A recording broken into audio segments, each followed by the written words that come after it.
Jangan lupa subscribe di YouTube channel Metro TV News dan juga nyalakan notifikasinya. Geliat bisnis hampers bagi UMKM ini semakin menggeliat. Beragam kreativitas dikerahkan untuk bisa bersaing dalam era pemulihan ekonomi. Saya akan ajak Anda melihat salah satu UMKM hampers yang dijalankan oleh salah satu anak muda berikut ini. Tahukah Anda bahwa geliat dari usaha hampers itu semakin luas juga? Kita melihat saat ini kita juga sudah dihantam oleh pandemi selama kurang lebih 2 tahun. Kita membiasakan diri untuk memberikan sebagai bentuk simpati kita, sebagai bentuk support kita. Biasanya kita ada memberikan kado yang berupa bingkisan seperti makanan, minuman, ataupun juga obat-obatan, ataupun juga keperluan medis, ataupun juga bahkan keperluan lainnya yang biasanya melingkupi keperluan kita pada waktu misalkan menjelang Lebaran, menjelang Natal, ataupun hari besar lainnya. Dan tahukah Anda bahwa bisnis dari hampers tersebut menggeser istilah bisnis parcel. Nah, sebenarnya kalau kita melihat isinya itu sebenarnya sama pemirsa, tapi kan kemudian karena memang ada penyerapan dari bahasa Inggris yang kemudian diarahkan ke bahasa Indonesia, akhirnya membuat dari bisnis ini akhirnya bisa berubah menjadi bisnis hampers. Bentuknya pun juga sama, biasanya dirangkai. Kalau dulu parcel itu hanya terbentuk satu bentuknya seperti dari rotan ataupun juga dari bingkisan berbentuk kayu, kemudian dibungkus plastik, kemudian selesai. Tapi kita bentuk hampers ini sudah bentuknya macam-macam, ada berbentuk kotak, ditutup rapi, bahkan dengan dekorasi menggunakan pita ataupun juga kertas. Nah, bisnis ini pula yang akhirnya menjadi semakin menggeliat di era pandemi ini, dan bahkan juga request dari masyarakat pun semakin tinggi. Kita akan ngobrol bersama dengan salah satu co-founder dan juga owner dari salah satu UMKM dari bisnis hampers ini, bersama dengan Mbak Nicola Christy. Hai Mbak, apa kabar? Maaf ya saya ganggu untuk saat ini untuk usahanya. Oke, anyway, ini boleh dong ceritakan mengenai usaha ini awalnya berdiri dari kapan sih? Oke, aku kenalin dulu ya. Brand aku namanya Kafena. Itu berawal dari tahun 2019. Dan brand ini tuh menceritakan tentang painting and pattern storyteller. Jadi kita selalu ceritain life experiences through fabrics that we design. Semuanya original, kita bikin sendiri semuanya. Oke, awalnya itu berarti startnya berarti apa? Apakah sudah langsung hampers itu atau apa? Oke, awalnya itu sebenarnya kita clothing, accessories and clothing yang ngambil bahan dasar dari daerah-daerah seperti NTT, Sumba gitu. Kita ambil bahan tenunnya, kain tradisionalnya untuk jadikan baju, jadi tas, jadi kamera strap, jadi dompet gitu. Tapi karena pandemi datang, jadi kita udah nggak bisa kemana-mana lagi. Jadi kita mencoba inovasi menjadi original desain kita sendiri. Oke, boleh tunjukkan sama kita ada apa saja sebenarnya di sini untuk hampers pilihannya kan? Kalau dulu kan hanya terbatas makanan, minuman kan gitu. Boleh ada macam-macam, ada apa aja nih? Oke, aku jelasin dulu dari item-itemnya ya. Yang pertama itu ada scarf yang aku pakai. Oke, langsung dipakai. Iya, yang aku pakai ini itu signature dari Kafena. Jadi semua scarf yang kita bikin itu kita desain sendiri. Lalu berikutnya ada sajadah travel. Yuk kita kesana. Oke, boleh. Sambil kita jalan pemirsa ya. Oke, kita tunjukkan nih seperti apa geliatnya salah satunya di sini. Oke. Jadi ada sajadah travel. Ini khusus untuk Lebaran ya. Kita keluarin ini biasanya setiap Lebaran. Dan ini sajadah travelnya bisa dijadikan kecil seperti ini. Oke, namanya juga travel berarti mobile gitu bisa kemana-mana ya. Iya, betul. Terus bahannya ringan, belakangnya ada anti-slipnya juga, jadi kayak sangat fungsional. Dan desainnya juga cakep banget. Itu bikin sendiri soalnya ya. Desainnya. Oke, selain itu juga selain dari sajadah ini ada apa saja berarti? Selain sajadah ada diffuser. Ini salah satu koleksi produk terbaru kita. Jadi kita nggak cuma main di fabric aja, tapi kita ada di home fragrance. Jadi ini temanya tuh tentang nostalgia.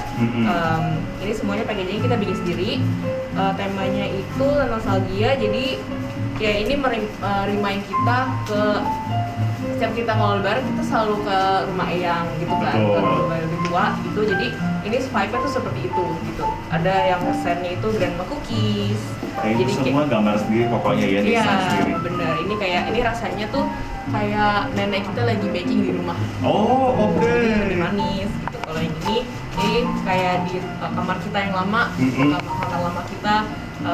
Biasanya kita buat gambar, buat berkegiatan, dan ada jendela besar di situ.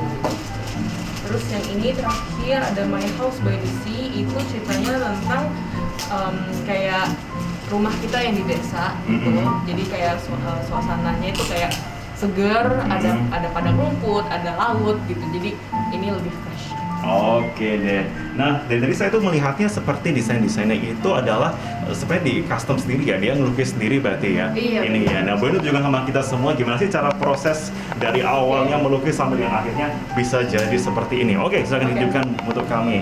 Oke. Dia tadi mau contohnya. Oke. Iya. Gimana berarti Kalau awalnya? untuk painting ini sendiri sebenarnya aku inspired dari anime Jepang. Oke. Jadi yang lebih ke scenery. Aku sukanya sih gambar scenery gitu ya. Jadi semuanya kita pakai bahan. Aku pakai bahan pakai cat gouache. Oke. Itu. Terus awalnya aku gambar di ukuran A4. A4. Lalu aku awalnya sketch dulu nih. Lalu aku warnain warna base-nya. Ini kebetulan aku lagi warnain base-nya. Base-nya ya.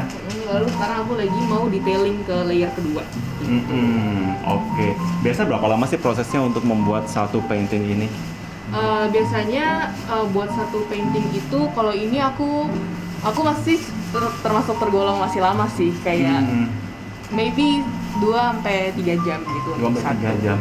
Gitu. Nah, itu cepat saya 1 hari. Oke, lanjut. Iya, cuman biasa suka lebih sih, soalnya kan kadang-kadang aku suka ulang nih kayak yang sebelumnya ini aku kurang suka. Nih, sebelumnya aku tuh diulang. Oke. Nah, nih sebelumnya kayak gini, terus aku nggak suka langitnya, jadi aku ulang lagi. Dia udah makan kayak setengah jam sendiri. Terus ini kayak ini hasilnya. Oke, berarti ini pun yang nanti akan dipakai untuk packagingnya juga, Iya, dibentuk betul dari sekali. hampersnya ya. Betul sekali. Ini yang Sky from World War. Oh iya, di atas ini. Yang ini yang My House by the Sea. Yang ini yang Grandma Cookies. Oke. Gitu. Berarti untuk painting bikinnya itu berarti sesuai dengan tema, kira-kira ada hampers apa, ada momentum apa gitu berarti ya? Kebetulan sih iya, karena ini kan lagi momennya juga. Jadi menurut kita sih cocok launching untuk home fragrance gitu sih. Terus lagi cukup trending juga sih. Gitu. Home fragrance, iya. Iya, lagi cukup trending karena kan pandemi semuanya WFH gitu kan. Jadi kan mereka semua mencari suasana yang paling nyaman untuk bekerja di rumah. Oke, paling banyak tuh kalau request orang-orang pada pesan apa sih biasanya kalau soal ini kita ngomong lagi soal hampers? Orang-orang paling sering request kita sih dari dulu bestsellernya scarf sama sajadah sih. Sampai sekarang masih iya, banyak. Soalnya sajadah paling ini ya paling umum dan paling bisa aman gitu untuk dijadikan gitu. Oke. Nah, terakhir Mbak Nicole, Bu Eno dikasih harapannya apa sih sebagai pelaku UMKM juga, dan saat ini pun teman-teman juga bisa dikatakan sedang berusaha untuk menggeliat lagi nih usaha-usahanya bagi di era sekarang pemulihan ekonomi pasca pandemi ini. Apa harapannya?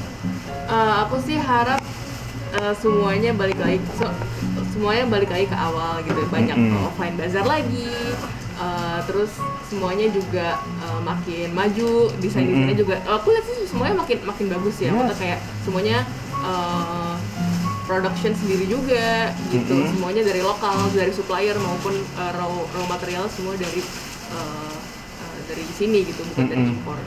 Oke. Makin maju pokoknya. Makin maju. Oke, sukses selalu. Terima kasih Mbak Nicole untuk waktunya. Silakan lanjutkan lagi untuk karyanya, sudah ditunggu sama ojek di depan untuk langsung antar ke customer langsung. Terima kasih untuk waktunya ya. Terima kasih banyak. Oke. Baik, dan pemirsa itu tadi adalah salah satu bagaimana geliat dari saat itu ekonomi pun juga terus dilakukan, dan kita harapkan memang tidak hanya satu namun juga semua banyak sekali orang-orang saat ini yang tengah berusaha untuk kembali menggeliat di ekonomi pasca pandemi ini bisa semakin maju. Demikian laporan saya, Mati Sulisya Richard Isman, Metro TV.